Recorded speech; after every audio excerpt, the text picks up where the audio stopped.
नमस्कार, मैं अनन्या मिश्रा और आप देख रहे हैं माय भारत न्यूज। रुक करते हैं इस वक्त की बड़ी खबरों पर। लोकसभा चुनाव को लेकर नई दिल्ली में होने वाली इंडिया गठबंधन की बैठक टल गई है।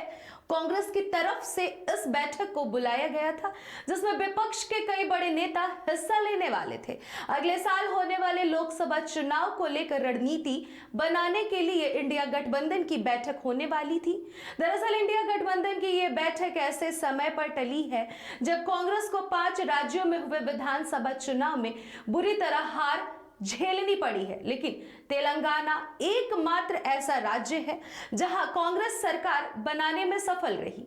कांग्रेस का मध्य प्रदेश और छत्तीसगढ़ में हार हो गई और ऐसा कहा जा रहा है कि बैठक के टलने के पीछे चुनावी नतीजे हो सकते हैं। इंडिया गठबंधन के प्रमुख नेता इसमें हिस्सा लेने के लिए नहीं आ रहे हैं, मगर फिर भी बैठक होने वाली है। यही वजह है कि कल होने वाली इंडिया गठबंधन की बैठक को फिलहाल अब विपक्षी दल अनौपचारिक बैठक करार दे रहे हैं।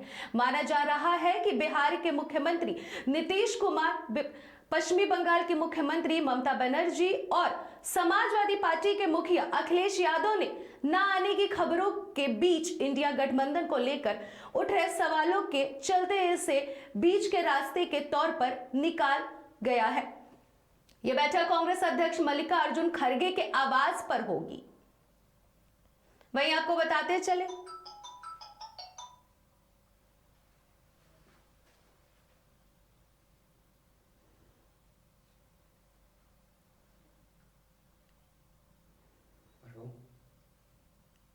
हेलो। चक्रवाती तूफान मेचोंग तमिलनाडु में अपना असर दिखाने के बाद और चेन्नई में भारी बारिश के बाद अब आंध्र प्रदेश के बापटला में पहुंच गया है, जहां पर साइक्लोन के लैंडफॉल की प्रक्रिया शुरू हो गई है। तूफान को देखते ही हुई पूर्व तट के 5 राज्य हाई अलर्ट मोड पर हैं। भारी बारिश के कारण तमिलनाडु की राजधानी चेन्नई को कनेक्ट करने वाली तमाम फ्लाइट्स को कैंसिल करना पड़ा है और कई ट्रेनों की रद्द कर दी गई है।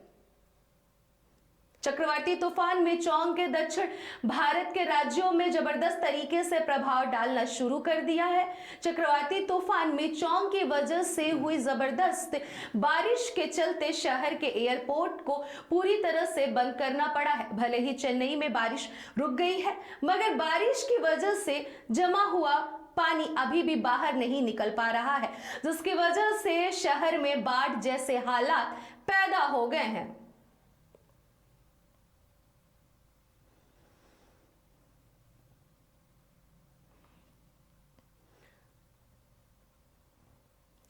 सोमवार को अडानी ग्रुप की कंपनियों के शेयरों में आई उछाल के चलते गौतम अडानी की नेटवर्थ में 4.41 अरब डॉलर बढ़ोतरी हुई है और एक ही दिन में वे अमीरों की लिस्ट में चौथे पायदान की छलांग लगाते हुए 16वें नंबर पर पहुंच गए हैं।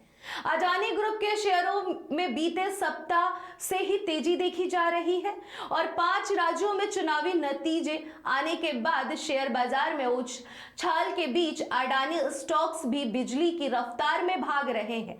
शेयरों में तेजी के चलते गौतम अडानी की नेटवर्थ में भी इजाफा हुआ है और उसके चलते वो दुनिया के टॉप 10 अरबपतियों की लिस्ट में एक बार फिर से बढ़त बना चुके हैं। बीते शुक्रवार की बात करें तो गौतम अडानी इस लिस्ट में 20वें पायदान पर थे, लेकिन सोमवार को शेयरों के धमाल के बाद वे एकदम से 4 पायदान ऊपर आ पहुंचे हैं। बीते 6 कारोबारी दिनों में गौतम अडानी की नेटवर्थ में करीब 50,000 करोड़ रुपए का जोरदार इजाफा हुआ है। सोमवार को शेयर मार्केट में लिस्टेड गौतम अडानी की सभी कंपनियों के शेयरों में आए उछाल के बाद उनकी नेटवर्थ में एकदम से 4.41 अरब डॉलर या करीब 3,677 करोड़ रुपए की बढ़ोतरी हुई है। ब्लूमबर्ग बिलियनियर्स इंडेक्स के मुताबिक इसके बाद गौतम अडानी की संपत्ति बढ़कर 70.2 अरब डॉलर पर पहुंच गई है और इस आंकड़े के साथ वे 20वें पायदान से सीधा उछलकर अब दुनिया के 16वें सबसे अमीर इंसान बन गए हैं।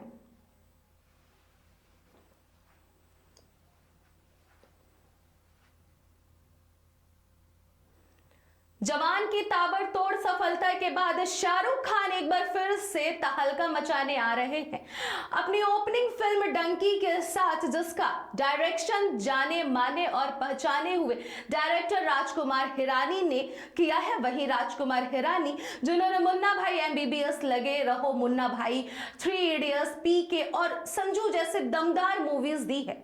इसमें आपको तापसी पन्नू, विक्की कौशल, बोमन ईरानी, दिया मिर्जा भूमिका में नजर आएंगे और साथ ही 2-3 विदेशी कलाकार भी दिख रहे हैं।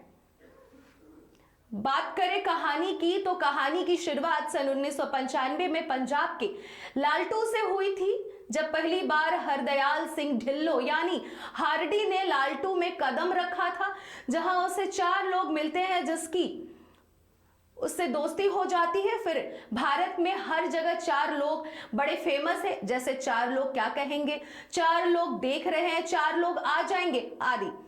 इस कहानी में 4 दोस्तों का एक ही सपना है, इंग्लैंड जाना। उनकी समस्या यह है कि उनके पास ना तो वीजा है और ना ही टिकट लेने के लिए सैनिक उन्हें उनके सपनों को साकार करने का वादा करता है।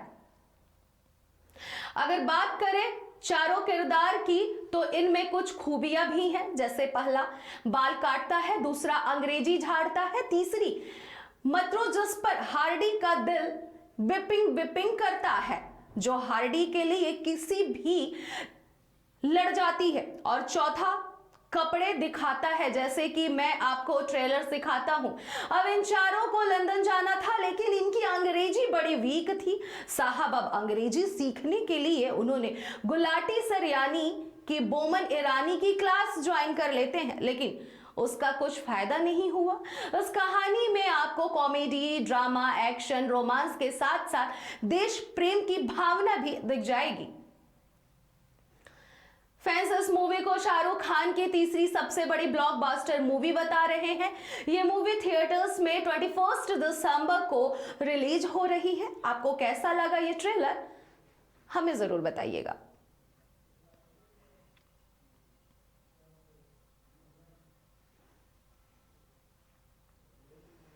प्रधानमंत्री ने सोमवार को घोषणा की कि नौसेना भारतीय परंपराओं के अनुरूप अपने रैंक के नाम रखेगी और कहा कि देश गुलामी की मानसिकता को पीछे छोड़कर आगे बढ़ रहा है। पीएम मोदी ने यह भी घोषणा की कि नौसेना के अधिकारियों द्वारा लगाए जाने वाले एप्लेट्स वर्दी पर पट्टी सजावटी चिन्ह में छत्रपति शिवाजी की छवि होगी। उन्होंने सशस्त्र बलों में महिलाओं की संख्या बढ़ाने को लेकर अपनी सरकार की प्रतिबद्धता व्यक्त की और पहली बार नौसेना पोत की कमान संभालने के लिए एक महिला अधिकारी की नियुक्ति करने की सराहना की। छत्रपति शिवाजी महाराज को उनकी दूरदर्शिता और युद्ध रणनीति के लिए श्रद्धांजलि अर्पित करते हुए पीएम मोदी ने कहा कि 17वीं सदी के मराठा शासक नौसेना शक्ति के महत्व को जानते थे। प्रधानमंत्री नरेंद्र मोदी मुंबई में लगभग 500 किलोमीटर दूर महाराष्ट्र के सिंधुदुर्ग जिले के मालवड़ में आयोजित नौसेना दिवस कार्यक्रम को संबोधित कर रहे थे। इससे पहले दिन में मोदी ने नौसेना दिवस पर शुभकामनाएं देते हुए कहा कि भारत के समुद्र की सुरक्षा में नौसेना कर्मियों की प्रतिबद्धता कर्तव्य के प्रति उनके अटूट समर्पण और राष्ट्र के प्रति प्रेम का प्रमाण है। पीएम मोदी ने मालवड़ में छत्रपति शिवाजी महाराज द्वारा 17वीं शताब्दी में निर्मित प्रतिष्ठित सिंधुदुर्ग किले की पृष्ठभूमि में आयोजित कार्यक्रम में कहा कि हम सशस्त्र बलों में महिलाओं की संख्या बढ़ाने पर जोर दे रहे हैं, जो भारत के समृद्ध समुद्री इतिहास को दर्शाता है।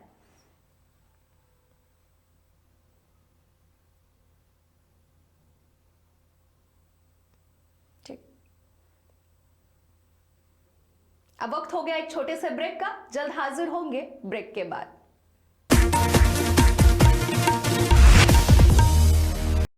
देश का सबसे बड़ा राज्य उत्तर प्रदेश, देश की राजनीति का सबसे बड़ा अखाड़ा, माई भारत बनेगा आम जनता की आवाज। अब होगी हर खबर की जमीनी पड़ताल, जुड़े रहिए सिर्फ माय भारत के साथ।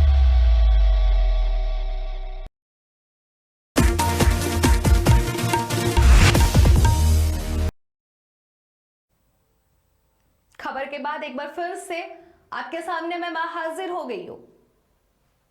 प्रौद्योगिकी सम्मेलन के दौरान विदेश मंत्री एस जयशंकर ने रूस के साथ भारत का 60 साल पुराना रिश्ता है और यह कहना सही नहीं है कि यह रिश्ता नई दिल्ली के लिए बाधा है। जयशंकर ने उस सम्मेलन कहा कि यूक्रेन में युद्ध के बावजूद मजबूत भारत रूस संबंधों के कारण पश्चिमी शक्तियों के बीच बढ़ती बेचैनी पृष्ठभूमि में आई है। उन्होंने ये भी कहा कि रूस के साथ हमारा रिश्ता है और यह रिश्ता एक पल, एक दिन, एक महीने या एक साल में बना रिश्ता नहीं है, लगभग 60 वर्षों का संचित संबंध है। आगे एस जयशंकर ने कहा कि अक्सर मैं देखता हूं कि एक समस्या को इस तरह से परिभाषित किया जाता है जैसे कि इस संबंध में कारण भारत में कहीं ना कहीं कोई बाधा है। उन्होंने कहा कि इस रिश्ते ने हमें कई बार बचाया है। विदेश मंत्री जयशंकर ने दोनों पक्षों के संबंध के ऐतिहासिक पहलुओं का भी जिक्र किया। वैश्विक प्रौद्योगिकी शिखर सम्मेलन में उन्होंने कहा कि डिजिटल सार्वजनिक बुनियादी ढांचे के निर्माण और वितरण के प्रयासों को सब प्रधानमंत्री प्रौद्योगिकी का लोकतंत्रीकरण कहते हैं। आज औसत व्यक्ति न केवल इसका उपयोग करता है बल्कि इससे जुड़ता भी है।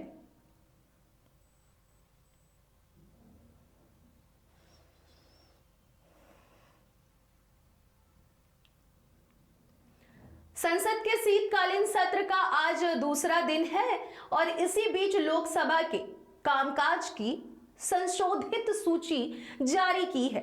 केंद्रीय गृह मंत्री अमित शाह आज लोकसभा में जम्मू कश्मीर पुनर्गठन विधेयक 2023 पेश करेंगे। यह बिल कानून कश्मीरी पंडितों से जुड़ा हुआ है। इस विधेयक के जरिए सरकार ने राज्य में कश्मीरी पंडित के लिए 2 और पाक अधिकृत कश्मीर के विस्थापितों के लिए 1 सीट आरक्षित करने का प्रावधान किया। जम्मू कश्मीर पुनर्गठन विधेयक 2023 के मुताबिक कश्मीरी प्रवासियों को नॉमिनेट करने की व्यवस्था की गई है। प्रवासियों को ऐसे व्यक्तियों के रूप में परिभाषित किया गया है जो 1 नवंबर सन 1989 के बाद कश्मीरी घाट या जम्मू और कश्मीरी राज्य के किसी अन्य हिस्से से चले गए और राहत आयुक्त विभाग में पंजीकृत हैं। विधेयक में कहा गया है कि उपराज्यपाल कश्मीरी प्रवासीय समुदाय से अधिकतम 2 सदस्यों को विधानसभा में नामांकित कर सकते हैं और इनमें से 1 सदस्य महिला होनी चाहिए। विधेयक में कहा गया है कि उपराज्यपाल पाकिस्तान के कब्जे वाले जम्मू और कश्मीर के विस्थापित लोगों का प्रतिनिधित्व करने वाले 1 सदस्य को विधानसभा में नामित कर सकते हैं। विस्थापित व्यक्तियों से तात्पर्य उन व्यक्तियों से है जो पाकिस्तान के कब्जे वाले जम्मू कश्मीर में अपने निवास स्थान को छोड़ चुके हैं या विस्थापित हो चुके हैं और ऐसे स्थान से बाहर रहते हैं।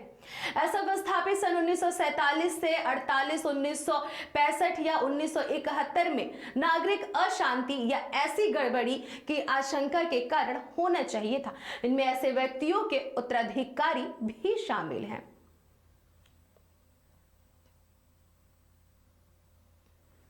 इंफोसिस को फाउंडर नारायण मूर्ति के सप्ताह में 70 घंटे काम के विचार पर संसद में सोमवार को 3 विपक्षी सांसदों ने सरकार के रुख के बारे में जानने के लिए सवाल किया था। बिजनेस टुडे की रिपोर्ट के मुताबिक संसद में सोमवार को 3 विपक्षी सांसदों ने इंफोसिस को फाउंडर नारायण मूर्ति द्वारा शेयर किए गए सप्ताह में 70 घंटे काम के विचार पर सरकार के रुख के बारे में जानने के लिए सवाल किया गया था। इन सांसद सदस्यों के सवाल का जवाब देते हुए केंद्र श्रम और रोजगार राज्य मंत्री रामेश्वर तेली ने कहा, हफ्ते में 70 घंटे काम करने से संबंधित ऐसा किसी भी तरह का कोई प्रस्ताव सरकार के पास विचाराधीन है।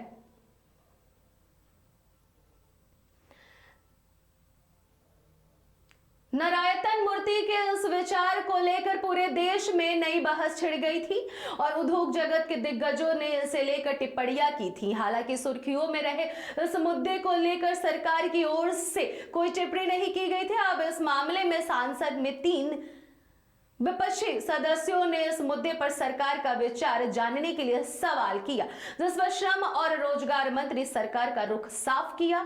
तीनों सांसदों कांग्रेस के कोमाटी वेंकट रेड्डी, भारत राष्ट्र समिति के मंत्री श्रीनिवास रेड्डी, वाईएसआरसीपी नेता कनुमुरु रघु रामकृष्ण राजू ने अपने सवाल में पूछा था कि क्या सरकार को प्रतिस्पर्धी बनाने में प्रोडक्शन बढ़ाने के लिए इन्फोसिस को फाउंडर के प्रस्ताव का मूल्यांकन कर रही है।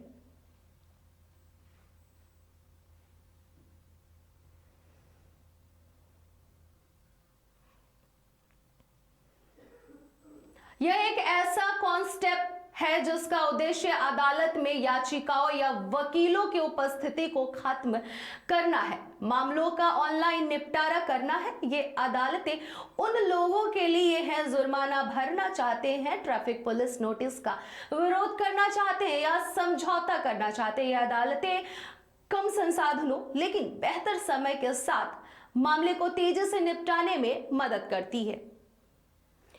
वर्चुअल ट्रैफिक कोर्ट में मामले से निपटने के लिए 5 सचिवी कर्मचारियों की आवश्यकता होती है। वर्तमान में प्रत्येक वर्चुअल कोर्ट में 1 कर्मचारी के साथ केवल 1 न्यायाधीश काम कर रहे हैं। हालांकि यह मानव संसाधन और व्यय के मामले में किफायती है, लेकिन सूत्रों के अनुसार डिजिटल अदालतें अक्सर 4 न्यायिक अधिकारियों के बीच शेयर की जा रही है। इसलिए कुछ चुनौतियां अभी भी बनी हुई हैं, जैसे ऑब्जेक्शन वाले वाहन की तस्वीरें अक्सर वर्चुअल अदालतों में जज के सिस्टम में दिखाई नहीं देती हैं।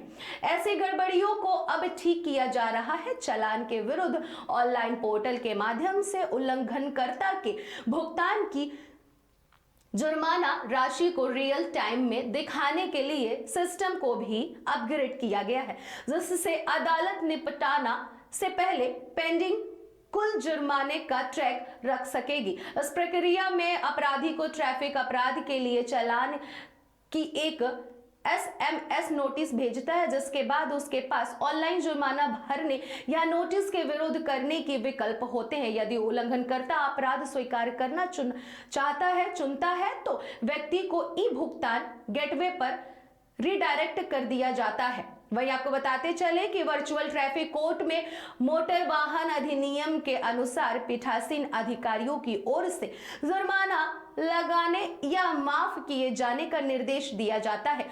उसके बाद उल्लंघनकर्ता अदालत में आए बिना ऑनलाइन जुर्माना अदा कर सकता है।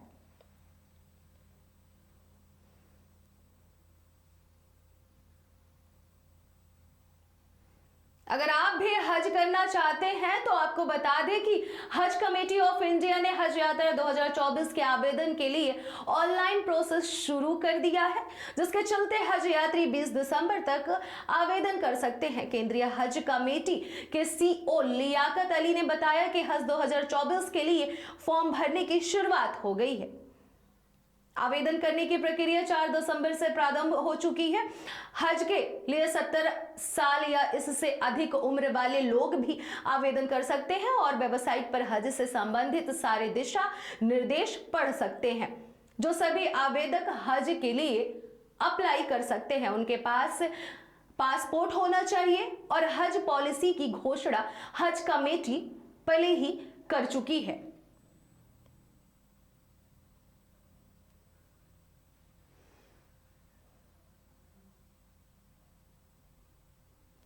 अब के लिए बस इतना ही। देखते रहिए माय भारत न्यूज।